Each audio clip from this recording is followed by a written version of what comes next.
السلام علیکم دوستو، یہودیت دنیا کے قدیم ترین مذاہب میں سے ایک ہے۔ اتنا پرانا مذہب ہونے کے باوجود دنیا بھر میں یہودیوں کی تعداد دوسرے مذاہب کے مقابلے میں نہایت کم ہے۔ جہاں دنیا میں عیسائیت کے ماننے والوں کی تعداد 2.5 ارب، مسلمانوں کی تعداد تقریباً 2 ارب اور ہندوؤں کی تعداد بھی 1 ارب سے زیادہ ہے، جبکہ دنیا کے جدید ترین مذہب سکھ مت کے پیروکار بھی تقریباً 3 کروڑ ہیں۔ ایسے میں دنیا کے قدیم ترین مذہبوں میں سے ایک یہودیوں کی تعداد صرف 1 کروڑ 40 لاکھ ہونا ایک عجیب بات نظر آتی ہے۔ آخر اس بات کی کیا وجوہات ہیں جو یہودی دنیا میں اتنی کم تعداد رکھتے ہیں؟ اس کا جواب یہ ہے کہ دراصل یہودی دور قدیم سے لے کر آج تک انتہائی نسل پرست ثابت ہوئے ہیں۔ ان کے نزدیک دنیا میں یہودیوں سے افضل نسل کوئی نہیں۔ اسی بنا پر یہ لوگ نہ تو دوسری اقوام کو اپنے مذہب میں قبول کرتے ہیں اور نہ ہی ان کے ہاں اپنے بچوں کو شادی بیاہ کی اجازت دیتے ہیں۔ ان کے مطابق اصل یہودی وہی ہے جس کے ماں اور باپ دونوں حضرت یعقوب علیہ السلام کے 12 بیٹوں کی اولاد میں سے ہوں۔ ان کے علاوہ نہ تو باہر کا کوئی شخص یہودیت قبول کر سکتا ہے اور نہ ہی کوئی یہودی لڑکی یا لڑکا غیر اقوام میں شادی بیاہ کر سکتا ہے۔ اگر کوئی یہودی ایسا کرتا ہے تو وہ خالص یہودیت سے خارج ہو جاتا ہے۔ یہودیوں کی خود پسندی اور نسل پرستی کوئی نئی چیز نہیں۔ یہ جذبہ ان میں اس دور سے پایا جاتا ہے جب اس قوم کی ابتدا ہوئی تھی۔ اس زمن میں ہم آپ کے سامنے جو قصہ بیان کرنے جا رہے ہیں وہ دراصل اہل کتاب کا ہے، یعنی بائبل اور تالمود دونوں میں موجود ہے۔ اس کے علاوہ امام ابن کثیر نے اپنی کتاب البدایہ والنہایہ یعنی تاریخ ابن کثیر کی پہلی جلد صفحہ نمبر 454 میں بھی اس واقعے کا تذکرہ کیا ہے۔ واقعہ کچھ یوں بیان کیا جاتا ہے کہ جب حضرت یعقوب علیہ السلام اپنے اہل و عیال کے ساتھ سفر کرتے ہوئے شیخم نامی بستی سے گزرے تو آپ علیہ السلام نے یہاں کے زمیندار جس کا نام جمور تھا اس سے 100 بکریوں کے عوض ایک زمین خریدی۔ یہاں یعقوب علیہ السلام نے اپنا گھر بنایا اور 15 مہینوں تک امن و امان میں رہے۔ یہ وہ دور تھا جب حضرت یوسف علیہ السلام بہت ہی کم سن تھے اور آپ اپنے دیگر بھائیوں اور ایک بہن دینا کے ہمراہ اس جگہ پر رہتے تھے۔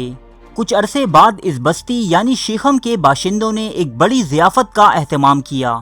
اس خوشی کے موقع پر یہاں کے رہنے والوں نے حضرت یعقوب علیہ السلام اور ان کے اہل خانہ کو بھی اس ضیافت میں شرکت کی دعوت دی۔ اسی دعوت کے موقع پر اس بستی کے شہزادے شکم بن جمور اور اس کے گھر والوں کو حضرت یعقوب علیہ السلام کی بیٹی دینا کی سیدھی سادی شخصیت بہت زیادہ پسند آئی۔ اس دعوت کے بعد بستی کا حکمران جمور حضرت یعقوب علیہ السلام کے پاس حاضر ہوا۔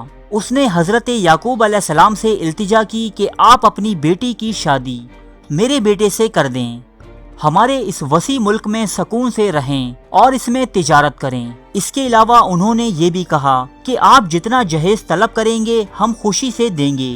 حضرت یعقوب علیہ السلام کے 2 بیٹے شمعون اور لاوی اس بات پر بہت چراغپا ہوئے کہ اس غیر قوم کی ہمت کیسے ہوئی جو یہ ہماری اعلیٰ نسل عورتوں سے شادی کے بارے میں سوچیں۔ انہوں نے نہایت چالاکی سے اس بستی کے فرمانروا جمور سے اپنے دادا حضرت اسحاق علیہ السلام سے مشورہ کرنے اور سوچنے کے لیے کچھ مہلت طلب کی۔ جب اس بستی کا حکمران جمور اور شہزادہ شکم دوبارہ ان کا فیصلہ سننے کے لیے آئے تو لاوی اور شمعون نے ان کے سامنے ایک شرط رکھی کہ ہمارے لیے اپنی بہن کی شادی ایک ایسے آدمی کے ساتھ کرنا ایک شرمناک بات ہوگی جس کی ختنہ نہ ہوئی ہو، تو اس شادی کے لیے شرط یہ ہے کہ آپ اور آپ کا تمام قبیلہ ختنہ کروائے۔ یہ ایک بہت بڑی شرط تھی، لیکن شیخم نامی اس بستی کے تمام مرد اپنے شہزادے اور بادشاہ کی خوشی کی خاطر ختنہ کروانے پر رضامند ہو گئے۔ ختنہ کروانا دراصل بنی اسرائیلیوں کی طرف سے کوئی شرط نہ تھی بلکہ یہ ایک چال تھی۔ جب یہ تمام شہر ختنہ کروا چکا تو اس سے اگلے ہی دن وہ لوگ اپنے ارادوں کو پورا کرنے نکلے اور ایک ناگہانی آفت کی طرح اس بستی پر ٹوٹ پڑے۔ اس بستی کے تمام مرد ختنے کے باعث درد میں مبتلا تھے۔ چنانچہ حضرت یعقوب علیہ السلام کے بیٹوں کو زیادہ مزاحمت کا سامنا نہ کرنا پڑا اور انہوں نے بادشاہ جمور اور شہزادے شکم سمیت بستی کے تمام مردوں کو قتل کر کے ان کا مال و اسباب لوٹ لیا۔ حضرت یعقوب علیہ السلام کو جب اس واقعے کی اطلاع ملی تو آپ اپنے بیٹوں کی اس حرکت پر شدید غمزدہ اور ناراض ہوئے اور اپنے بیٹوں کی اس حرکت پر شدید ملامت کی۔ اس واقعے پر حضرت یعقوب علیہ السلام کی ناراضگی اس حد تک تھی کہ بائبل کے مطابق جب آپ نے اپنی آخری وصیت کی تب بھی اپنے بیٹوں شمعون اور لاوی کو بے گناہ انسانوں کے اس قتل عام پر معاف نہ کیا۔ بعد ازاں حضرت یعقوب علیہ السلام کے انہی بیٹوں نے حضرت یوسف علیہ السلام سے حسد کے سبب انہیں کنویں میں ڈالنے جیسے عمل کا ارتکاب بھی کیا، لیکن اللہ تعالیٰ کو کچھ اور ہی منظور تھا، اسی لیے اللہ پاک نے حضرت یوسف علیہ السلام کو اس کنویں سے نکال کر دنیا کی سب سے عظیم بادشاہت کے مرتبے پر فائز کیا۔ ہزاروں سال گزر جانے کے باوجود بھی یہ قوم یعنی بنی اسرائیل آج بھی اپنی اسی ہٹ دھرمی اور نسل پرستی میں مبتلا ہے، جس کی تازہ ترین مثال فلسطینی مسلمانوں پر یہودیوں کی جانب سے کیے جانے والے مظالم ہیں۔ کون سے انسانی حقوق ہیں جو فلسطینیوں کو حاصل ہوں؟ آئے روز نہتے فلسطینی ان یہودی غاصب فوجیوں کی بندوق کا نشانہ بنتے ہیں۔ دوسری جنگ عظیم کے دوران ہٹلر کے ظلم و ستم کا رونا رونے والے یہ یہودی آج فلسطینیوں پر اس قدر ظلم و ستم ڈھا رہے ہیں جنہیں دیکھ کر شاید ہٹلر کا دل بھی پسیج جائے، اور یہودیوں کی ان تمام حرکتوں کا سبب صرف ان کی نسل پرستی اور سرکشی ہے، جس کی وجہ سے یہ لوگ آج بھی خود کو خدا کی پسندیدہ قوم تصور کر کے ہر غلط کام اور گناہ سے مبرہ قرار دیتے ہیں، جبکہ ہمارا دین اسلام ہمیں یہ ترغیب دیتا ہے کہ دنیا میں موجود تمام انسان برابر ہیں، کسی کالے کو گورے پر اور گورے کو کالے پر کوئی فضیلت حاصل نہیں، نہ تو کوئی اجمی کسی عربی پر فوقیت رکھتا ہے اور نہ کوئی عربی کسی اجمی پر۔ ارے فرینڈز، ایک منٹ، آپ ایسے ہی جا رہے ہیں؟ اتنی محنت سے ویڈیو بنائی ہے، ایک لائک تو بنتا ہے نا؟